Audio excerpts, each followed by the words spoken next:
So you have an installation project coming up, but you're wondering, how do you get on the same page as your inspector? Let's talk about it. So I'm going to give you some general guidelines, and this will really hold true whether you're pulling a permit to maybe put up a porch or a deck, or if you're pulling out many permits to build an entire house.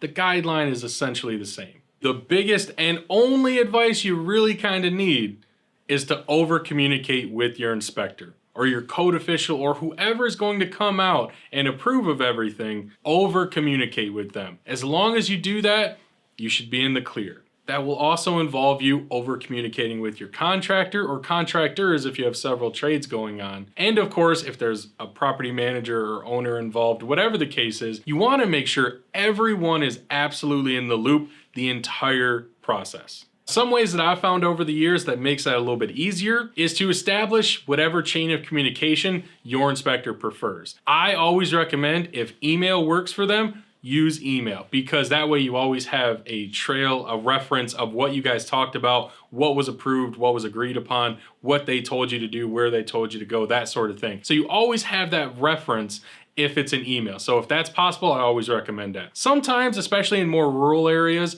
you will get inspectors that just want to come out and meet you on site, discuss everything. That's fine. If that happens, take notes. Have your notebook ready, write down everything that they say. If they make any suggestions or changes or want you to change anything, make sure you write that down, write down the dates, write down the inspector that you're working with. Some places will have multiple inspectors for a given city or township. There may be a state inspector who has to come out and look over the project. Whatever it is, you want to make sure you record who exactly you're talking to, what you talked about, and what you guys agreed on. You got to remember, from the inspector's perspective, their job is to, one, establish a plan, whatever plan you guys come up with as to what project you're putting on, and their job is to make sure the end result that you create or your contractors create matches up with that original plan. We all know along the way for projects there can be deviations and changes. Again, over communicate. Make sure the inspector knows this is the new plan, this is the new standard that we're going to use.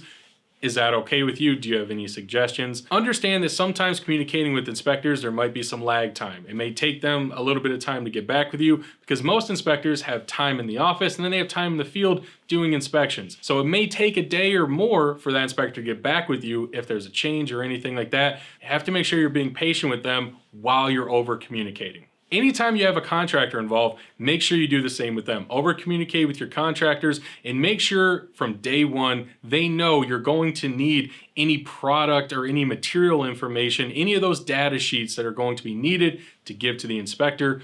Make sure it's established. Is the contractor getting him all the information? Are you getting him or her all the information? And whoever is, make sure you're following up on that. This is usually where I see projects have issues, is to where there's a change or something happens along the way and there's a lapse in communication where the inspector didn't know there was a change or they didn't know from the beginning what the plan was. And make sure you're following up and make sure everyone is on the same page. Feels like I'm repeating that because that is the most important thing for you to remember. One other thing I could recommend is for you to do your own research and look up the building codes and the requirements for wherever you live. That can turn into a whole rabbit hole. You could spend weeks reading through the building code and it can be super confusing and such. So if you are working with a contractor, especially if you're working with a general contractor, it might be good if you can lean on them for some advice and translating some of it, because even to contractors and the trades, it can be very confusing reading through some of the code. Make sure if you do want to do your own research, always have someone that you can kind of reference, that you trust, that can help guide you in that direction. The inspector